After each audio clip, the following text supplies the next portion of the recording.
Intro music. Overview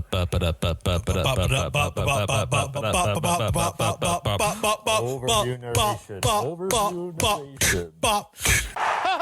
Doctor! My name is James. My name is Joey. And this is the Brothers Padre. James. The tides have turned. I wasn't expecting to be so happy today, but I am. I know it was, we always expect the Padres to do good. Right. But there's a deep-seated thing in our brains. And I'm like, well, we're Padre fans. Right. The San Diego Padres did very well last week. Yes, they did. They did so well, we're bringing this to you late. Yes. A day later than usual. It has nothing to do with the heat wave and air conditioning failing. That was never a part of the discussion. Nope. That's not why we're doing a day late. Not at all. So, it was hot. It was very hot. So hot. Yeah. All right. So, should we get into it? Yes, James, let's get into it. The first game of this recap, Friday, August 26th.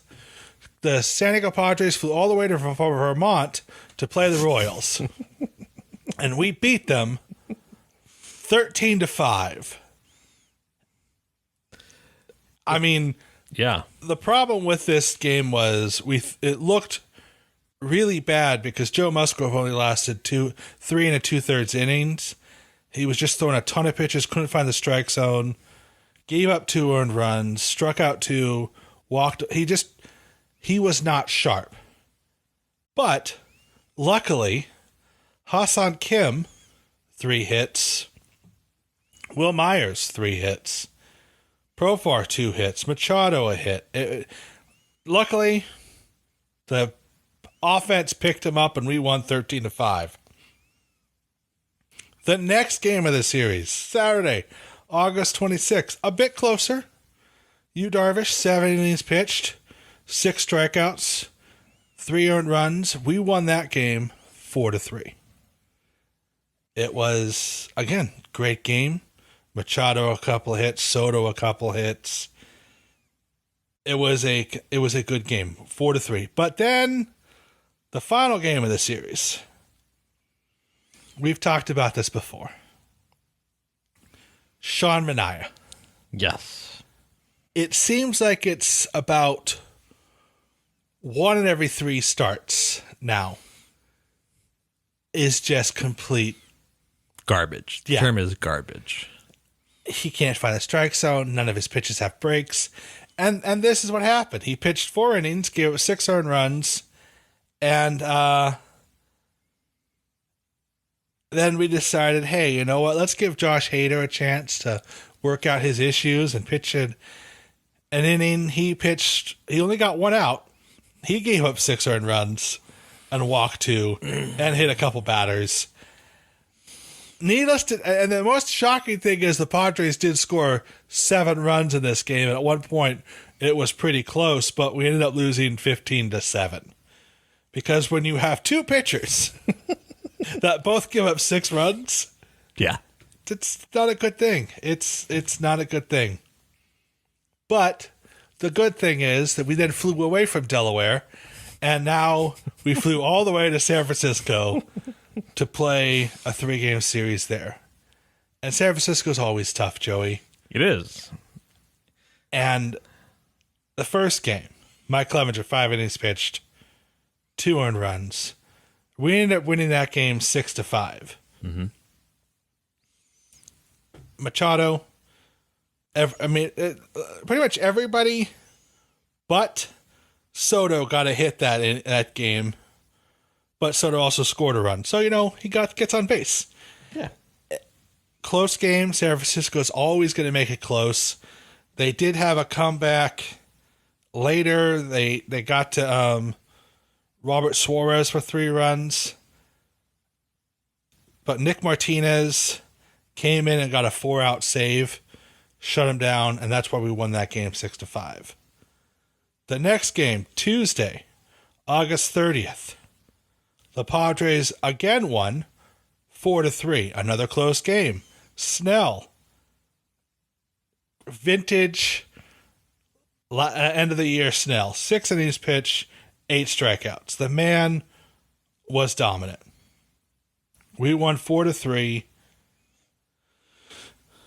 Machado won this game. He 2 key hits. It was awesome. But again, the Giants made it close. Nick Martinez got the save. Some say we're overworking him. Who knows?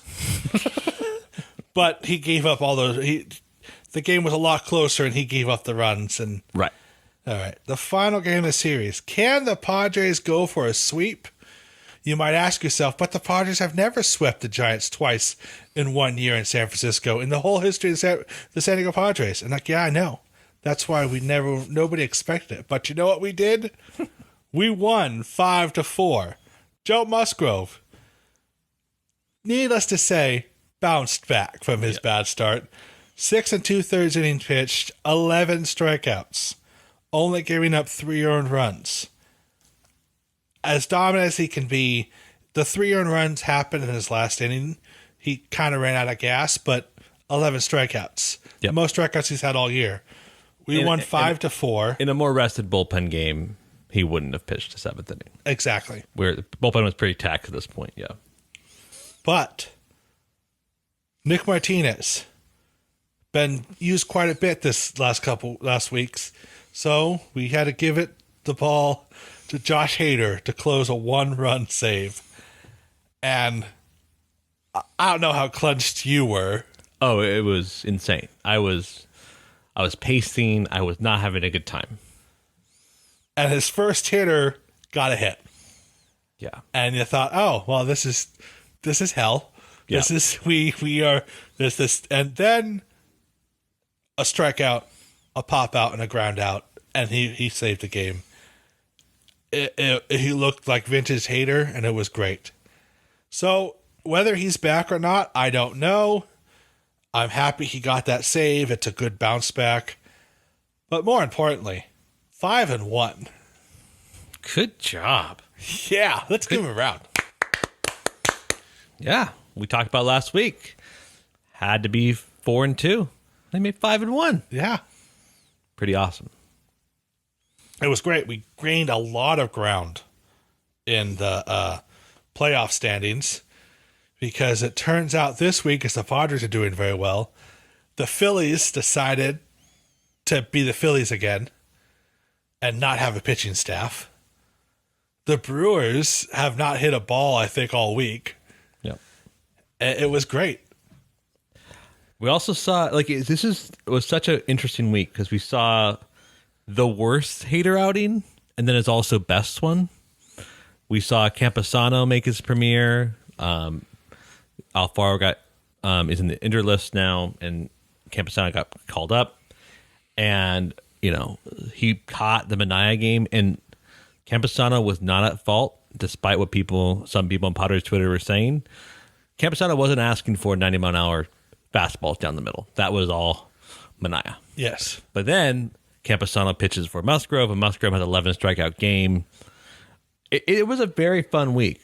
I will give Winning's Musgrove cool, and Campusano's cool. Yeah. Yeah, I will give. I want to throw a shout out to Musgrove and Campusano because Musgrove during the Manaea game sat with Campusano the whole game and was just okay. You did this. I want to do this tomorrow, and they came to the game with a plan. Yep. And they dominated. And Campusano looks like a completely different Yes. player than he did the last couple times he's been up. He's more confident at the plate. He got a couple hits. He got a couple RBIs. He is calling better games. He's framing like Austin Hedges. He is phenomenal at framing a baseball. So I think when Alfaro comes back, it's going to be really hard to send Campusano down. Yeah. And that's a so any other thoughts about this week? I like winning. Winning's cooler. It's cool because Soto didn't do a lot this week. No, he didn't. He performed in the Royals series, had no hits in the Giants series, but despite of that, we still won 5-1. I mean, he didn't get a hit, but he scored 4 runs. And he still draws he's still like the craziest at bat you'll ever face. How many times has it been 0-2 and it's like 3-2? Like he's insane. He's probably like, if you worked at hospitality and you have a regular that comes into your work and you're like, I don't want to deal with this person. I bet every pitcher's like Soto, like, I don't want to deal with Soto. I don't want to deal with it. I don't want to deal with it.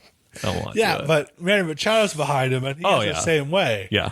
Like, it's so uncanny. Soto can go down 0-2 and then have 8 more pitches and walk. Right.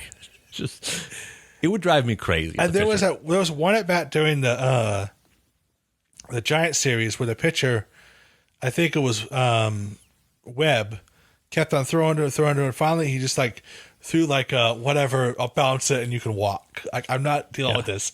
Soto then stole second, and then Bell drove him in. Makes him pesky. Yeah, I really enjoyed this week. I'd like more of these weeks. Yes, the Padre offense is clicking. Yep. And it shows that not all the guys have to, if Machado, Cronenworth, Kim, Bell, Drury, who all got hits during this week, can click. Soto can have a couple days where he doesn't hit, obviously. Right. Because he hit a lot in Kansas City, didn't hit at San Francisco. And vice versa. We can have a series where maybe Manny Machado gets so many hits and, Soto can. This is what we've been wanting since the trade deadline. Everyone to pick up on everybody else, and it's not all on one guy's shoulders. Right. Yeah, Drury and Bell have been turning around some more. So I'm excited. Will Myers is hitting. It's the right time to get hot. Yes. I'm a big fan. Uh-huh. And which brings us back to the right time. It being September call-up. We have 2 more roster spots. And the Padres have called up one Matt Beatty. Remember him? Yeah, he's that Dodger that we signed and for some reason can't hit. And he's doing horribly in AAA. So it's just a really good call-up. Probably because he's a decent platoon bat, and I would assume if Alfaro comes back up, he gets sent back down. Probably. And then we also called up Reese Kinnear. And the assumption is that Reese Kinnear will pitch this weekend as some sort of like piggyback situation with one Sean Manaea. Sean Manaea against that Dodgers lineup. Doesn't sound fun to me, if you ask me, because if the Royals lineup can get to him, you better believe the Dodgers lineup will get to him. That's the problem with Manaea, because if we roll the good 1 out of 3, he can no-hit the Dodgers. Yeah, or it's 10-0 in the first, So what are we going to do? I've seen both this year. Oh, yeah. I've seen him be the most dominant pitcher. He's still leading all of majors in the most quality starts of the year. That's wild to me. It just shows you how bad when his bad starts hit. They're really, really bad. Oh, they leave a taste in your mouth for weeks. He's not going to get good. He's not going to get a good contract after this year. No, not as good as at the start of the year. So, but yeah, those are our call ups. Any thoughts about that, James? Any qualms, concerns? Beatty has to produce, or I'm still going to think he's a Dodger. Dude, what if he goes crazy this weekend? Then you know what?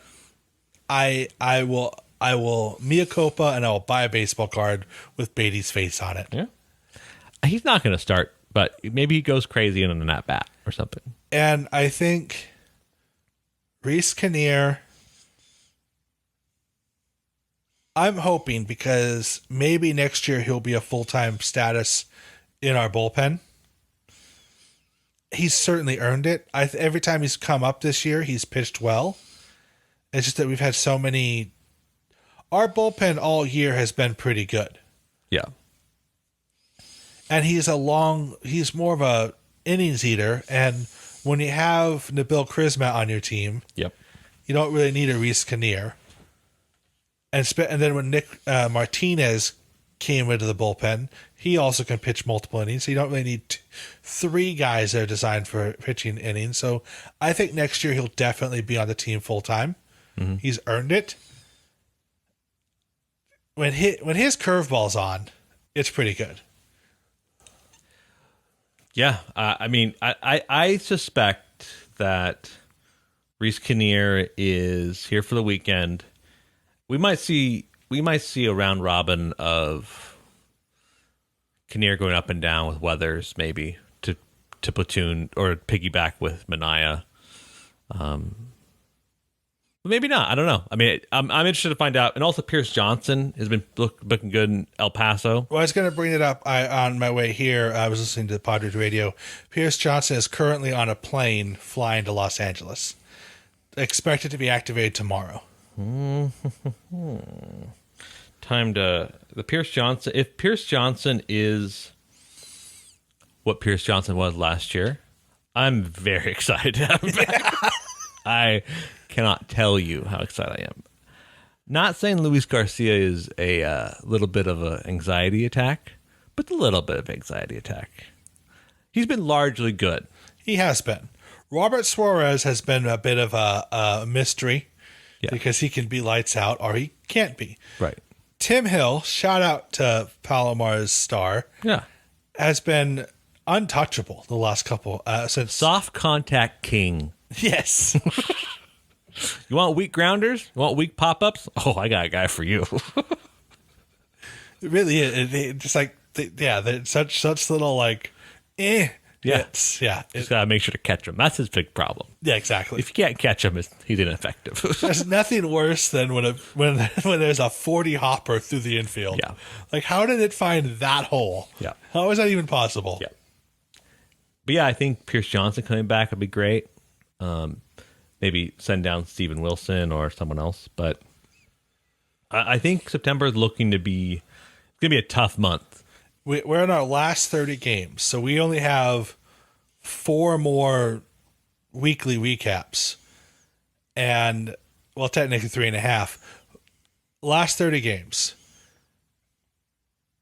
Where we're at right now in the playoff standing, if the Padres basically are 500 for the last 30 days, we'll still make it to the playoffs because we're 4 games ahead of the Brewers. Yeah.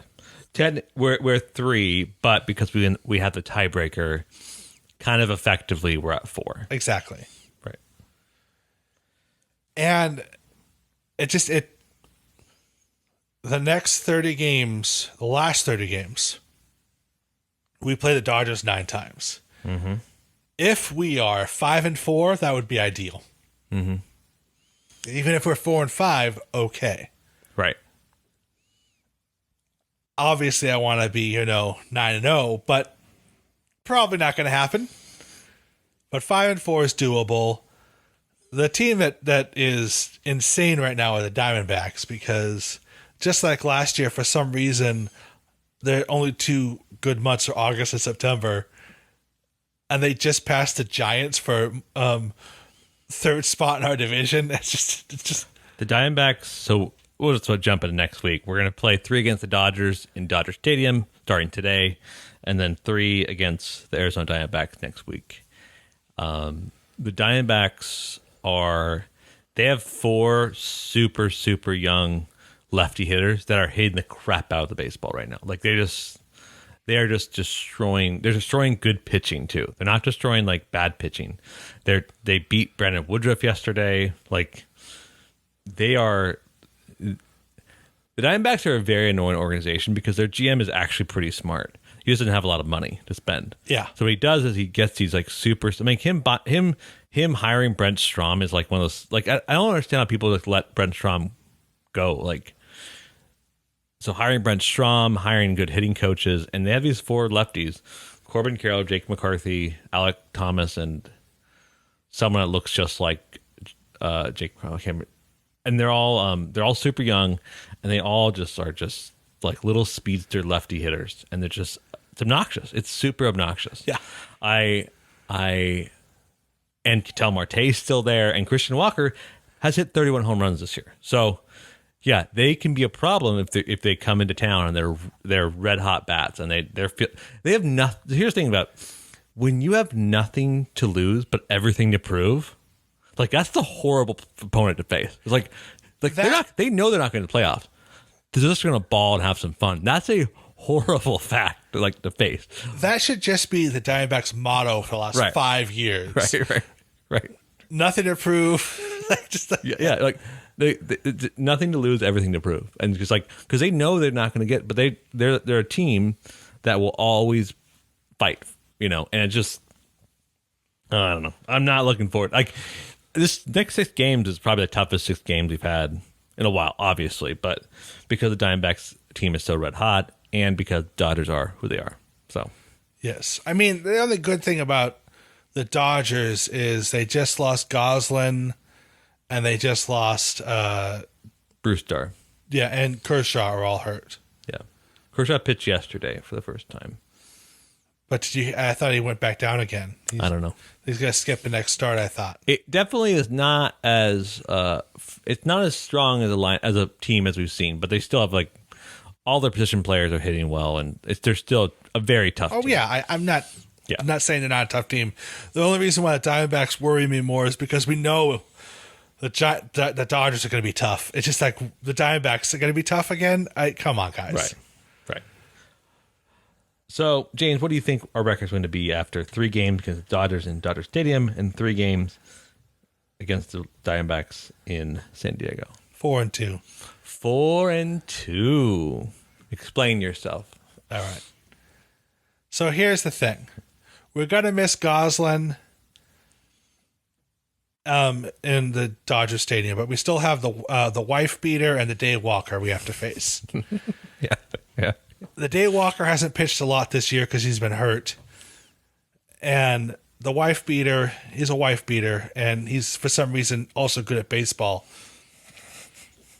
So they're tough, but I think the Padres have something to prove, and we're going to take 2 out of 3 from the Dodgers.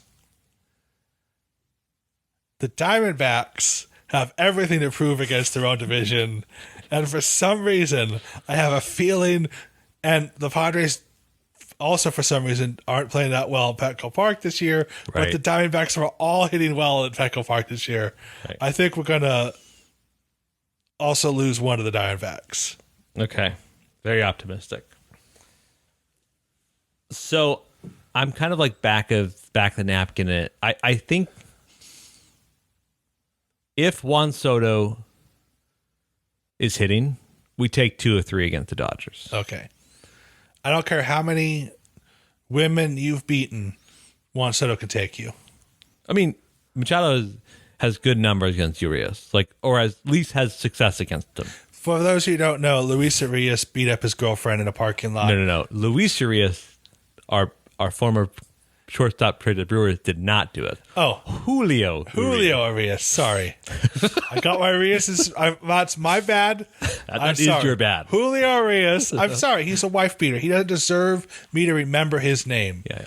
He Right. beat up a girl in a parking lot. It's on video. He put her in the hospital. He shouldn't be playing Major League Baseball. He should be in jail. But since he's a Dodger, he gets a free pass. And since he admitted he was wrong, he gets to keep playing baseball, unlike Trevor Bauer. Right. And Dustin May is the day walker. Yeah. The palest man in baseball. No one paler. He's clearly a vampire, right? Yeah. I am not the only Very, very pale. Yeah, Andrew Heaney, I don't know what I think. I think lefty on Sunday. I think I just feel good with Drury and Machado against Heaney. So I think if Soto is hitting well, if Soto hits and it's like on top of this weekend, we get 2 and 3. I think because we have something to prove. Yes. Right. We have to, and we are wife beaters shouldn't play baseball. We are incentivized to do well. Yes. And I think it's a good thing, right? It's still going to be a tough watch, and you have to think this way: they can drop 2 against the Dodgers and be fine. Not that no athlete thinks like this, but I think like this. But they can drop 2 against the Dodgers and still have a playoff position.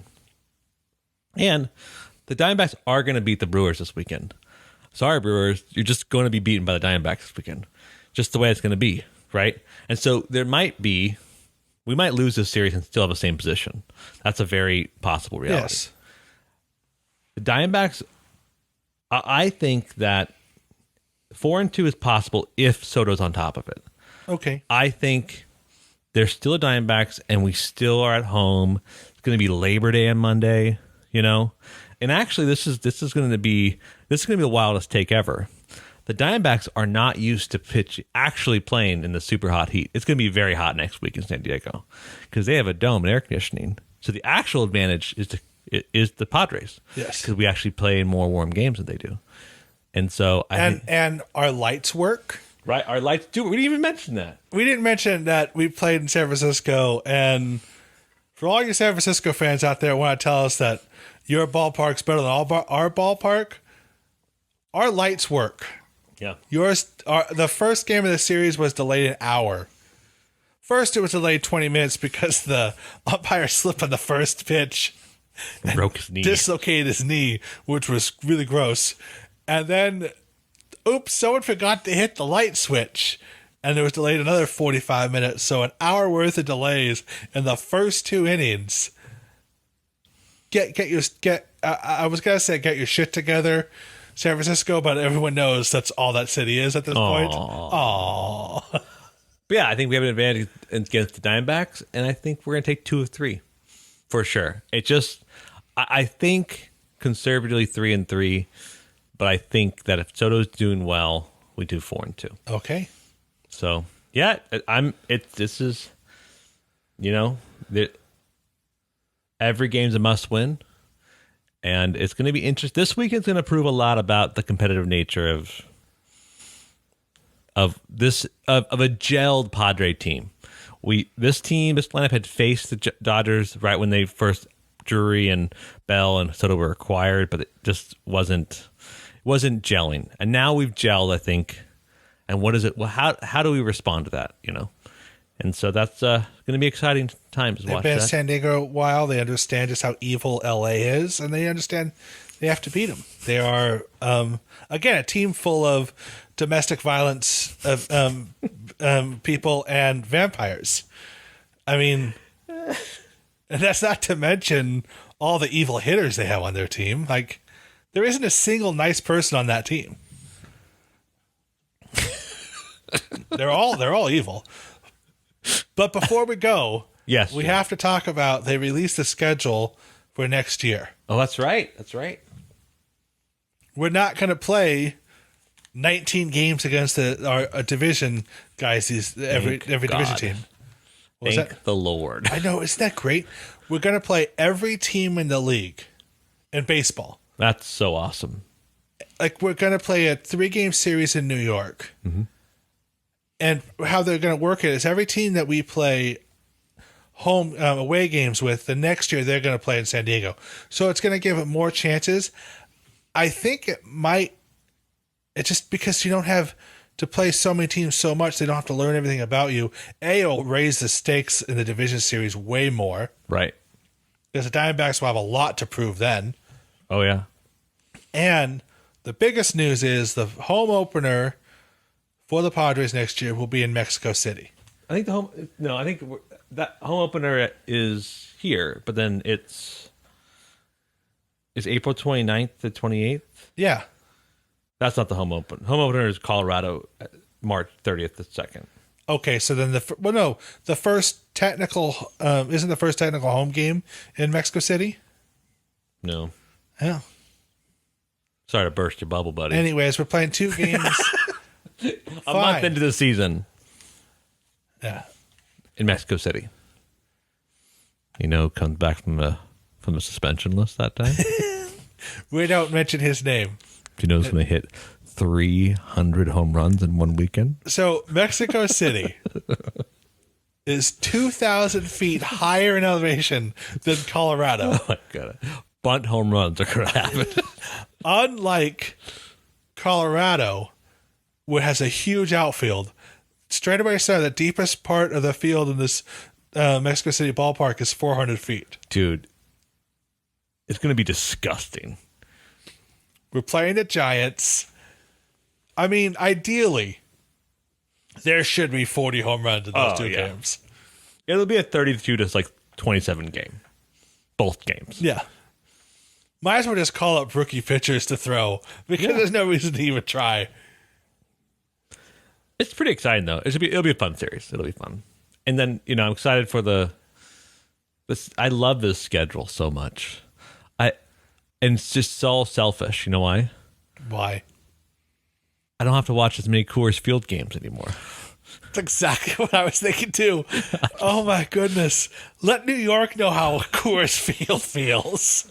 I can't stand it. I can't stand that ballpark.